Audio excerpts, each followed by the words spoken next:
this transformation. The brother told me, the Norbertine brother said, when a Eucharistic miracle happens, you only get one miracle. You only get one. You kind of get jipped. Because in every Mass you get two miracles. The bread is transformed into Jesus, and the appearance stays. With this Eucharistic miracle, like in Lanciano, Jesus transforms, the bread is transformed into Jesus, and the appearance doesn't stay.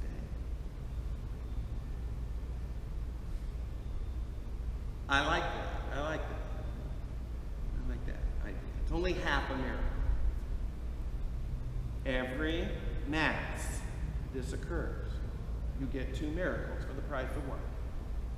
You get two miracles.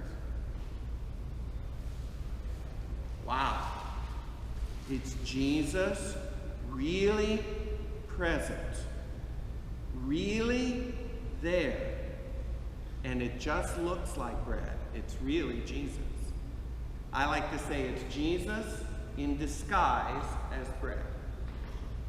That's what really happens. He's in disguise. He's in disguise. And these Eucharistic miracles are there for us so that we have a little bit more faith in that. It's really there. Now, I call this Eucharistic miracles then. You know, this was the 7th century AD, the 13th century.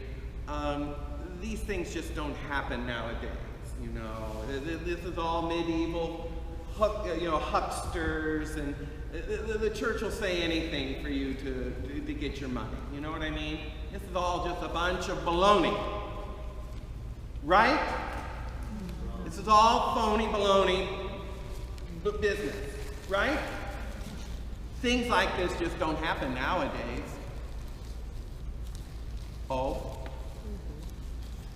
You're going to put money on that? You want to put money on it? How much you got? Yeah, I'll take that bet. Now, this has not been officially approved, but I'm going to show it to you because a very important person is connected to this miracle. I'll give you a hint. It happened in Argentina. Oh, you recognized him, Cardinal Bergoglio. When he was bishop in Argentina. And this miracle happened in 1996, I believe. Okay, so about 20 years ago.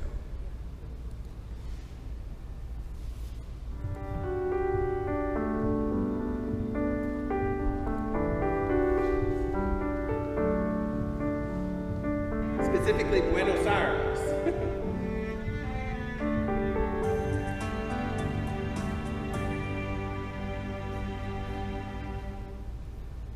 On August 18th, 1996, after distribution of Holy Communion, a consecrated host was found abandoned in the church. Father Pizzette, a parish priest, placed the host in a vessel of water and put it in the tabernacle in order to dissolve according to church directives. When he opened the tabernacle 8 days later, it had not dissolved. Rather, a blood-like substance appeared on the host. So Father Pizzette put the vessel into another tabernacle in the priest's residence, where the blood-like substance continued to increase in size. Finally, the transformed host was put into a test tube filled with distilled water, sealed and placed in a safe location. 3 years later, in 1999, Archbishop Bergoglio of Buenos Aires asked Dr. Ricardo Castanon Gomez to conduct a scientific investigation on the host. After certifying the samples, the blood-like substance was taken to the Forensic Analytical Genetics Laboratory in San Francisco, where the lab found the presence of human DNA. Encouraged by the results, the sample was then delivered to Dr. Robert Lawrence, one of the top experts on tissues, who found human skin and intact white blood cells. That was in 2000. In 2001, Dr. Lannoli, who examined the Lanciano miracle in 1971, said the tissue was possibly muscle from the heart. And then in 2004, Professor Frederick Zugabe, one of the most knowledgeable experts in cardiac and forensic pathology of the heart of Columbia University in New York, was asked to analyze the sample. He was not told that the sample came from a consecrated host. The professor confirmed that the tissue was from the left ventricle of the heart. He also said that the tissue came from a person who could not breathe. He was not getting oxygen, and he labored and suffered greatly because every breath was extremely painful. The official findings of the investigation, dated March 13, 2006, which were submitted to Cardinal Bergoglio, stated in part that the presence of human DNA had been found. The flesh corresponded to tissue from the myocardium, the left ventricle of the heart muscle, that the trauma to the heart was consistent with someone who had received a very strong blow to the chest, and that all of the scientists found intact white blood cells in the analyzed material, which should not have been there. Why? Because white blood cells dissolve very quickly when put into water, usually within minutes. Finally, at the conclusion of Dr. Zugabe's examination, the white blood cells have been alive for more than 5 years, which is another miracle within the miracle. And when he was told that the sample came from a consecrated host, he said in amazement, "I do not believe it." Needless to say, he was greatly moved.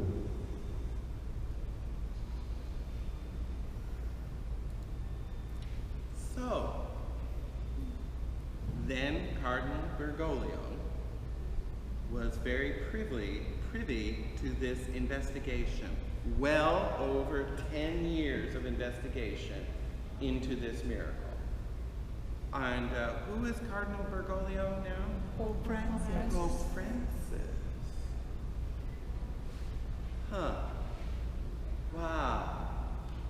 So, Hello, again, I'm Father John Hogan.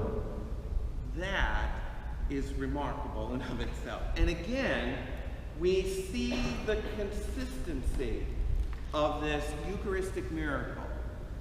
The muscle, the flesh that the consecrated host turns into is heart muscle material. And white blood cells are present. There shouldn't be any. If it was in water, remember the priest put the host in water. Why do we do that? Because if a host is found like on the floor of the church, you put it in water so it'll dissolve and it ceases to be bread and the real presence of Jesus leaves. Well, in this case, it didn't leave. It transformed into heart material. And that's what all of these scientists from different parts of the world are analyzing. They're looking at heart muscle, not looking at flour from a consecrated host. You see what I mean? So, give me 1 minute. Turn back on the lights.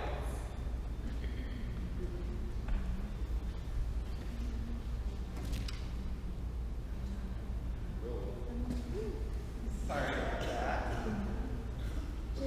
Will we lower the condition, the air conditioner? Oh yes, you can turn it off. In fact, I was going to do that next. I'm sitting here freezing. It's cold in here. Believe it or not, it's set at 77 degrees. It was 80 degrees in here, and I thought but it gets very cold very quickly. It's a very good system. So that is what I wanted to share. And why do I want to share this? Is so that you have a greater faith, a greater love of our Lord in the Eucharist. That when you go to Mass this Sunday, or if you go to Mass tomorrow, that you go, my goodness, he's really there. He's really there. It doesn't matter if the priest is holy or not. That's immaterial. The miracles that happen have been usually because of priests who don't believe. Yeah. Did you catch that? Yes. 2 of the miracles we looked at is like the the priests were doubting, and it's like, oh, why am I doing this, you know? And then God does this miracle, and guess what? Converts their hearts all over again. All of these miracles are there so that we would have a greater faith, a greater hope, a greater love for Jesus in the Eucharist, that we would visit him more often. He's there. He's there right now. In the tabernacle. He's there in the chapel over here. He's there. Really there. He's here too. He is, but in a special way. This is a unique presence that we know he's there, whether I feel him or not. Do you understand that? I mean, yes, Jesus is God. He's everywhere. He's with us here now, etc. And I believe that, right? That's our faith as well. He's God. He is everywhere. He hears us, but in a special way that we can go to and see. He's really there. He's disguised as a piece of bread. Disguised. Why hasn't the church approved the last miracle? Good question. It takes time. It certainly does. Look at the Eucharistic Miracle of Siena. It was over 170 years before they said, you know what? I think something is going on here. These hosts are not decaying like they should. Siena was the heart. No, Siena was the one where they just still look like hosts. Oh, okay. But they're not decayed. They've not broken down. In fact, I did a little more research. There was a modern test done on these hosts, and someone actually consumed them as part of the test, consumed one. And, you know, for like, does it taste stale, you know, stuff like that. And the answer was no. It was like it was today's hosts. But that's an easy one to believe. Well, I would somewhat disagree. I mean, there's no preservatives. There's nothing, they're not putting it in a refrigeration. The container it's in is not airtight. Over time, the bread should decay and turn into dust. You keep a piece of bread out on the table tonight and see, and then I dare you to eat it after 3 days. Right? The moldy mess that it would be, right? Now think about this 200 plus odd years and tell me that it's still just as fresh. So there was a bunch of them. Yes, you saw them, yeah. The one that turned into a heart, Yes. was there just one? Yes. Why was there just one in that and there was a bunching up in the others? You ask Jesus when you get to heaven why are you I mean, they have a whole bunch of them to distribute at communion. Yeah. But this one was just one and became a living heart. Yes, a living heart. That's an additional miracle on top of that. Because if you cut a piece of skin off of you and put it right here, after a while it's going to scab up, curl, disintegrate. It doesn't last unless you put preservatives and embalmment and blah, blah, blah, blah, that kind of thing. If you just leave it out, it's going to just decay, you know what I mean? Again, these miracles are not put in hermetically sealed jars and to prevent it. No, in fact, if anything, it's out in the open so that it's meant to decay if it can. And the fact that it isn't is again another testimony that something else is cooking here. Yes? Is this similar to when people talk about some of the saints being incorruptible? Yes. Their bodies don't. Right. Is that flesh still living when they test it, or is it just their bodies don't decompose? That's a good question. I've never had that asked. My offhand guess would be that it's just that their bodies are not in a state of decomposition. Just curious. Yeah. And I will say something a little bit about incorrupt saints. When you see some of them, they do look like corpses. A little mummified. Yeah, a little mummified. I would say the exception to that would be Bernadette of Lourdes. She looks like she just is asleep. She's still just very alive looking. She doesn't have this kind of look. Some of the older saints, ones that have been around for like hundreds of years, do kind of have a mummified kind of look, but the fact that they are in a very, very slow sense of decomposition. And here's another side note. If my understanding of the incorruptibles is that they don't stink. Because they haven't been preserved. There's no preservation, period. And they're in generally glass coffins for people to see. Flowers too. That I don't know, but they should stink. If they're decomposing, you would expect them to stink. Again, put your dog or cat in your living room overnight after it's died and tell me what your house is going to smell like after a couple of days, right?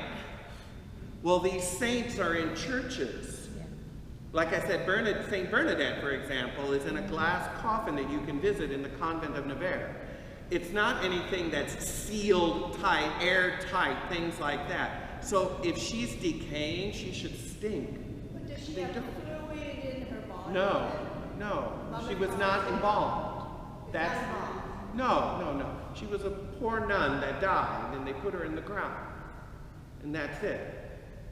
And so when they exhumed the body for canonization purposes, her clothes actually had decomposed. The rosary that she had in her hand broke apart, but her body was as fresh as if she was still alive.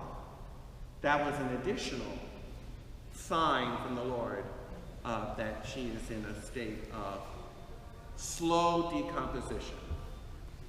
And again, someone would say, well, she's still decomposing. Well, yes, but where are all these other signs that go with it? The point is, these hosts should disintegrate. They shouldn't be around here after this long period of time. If it's just ordinary human flesh, there would be something that have happened to them. The fact that they're not is, again, what's going on. And the scientific investigation that is done upon them have these odd characteristics, like it's heart muscle material from a human, but there's no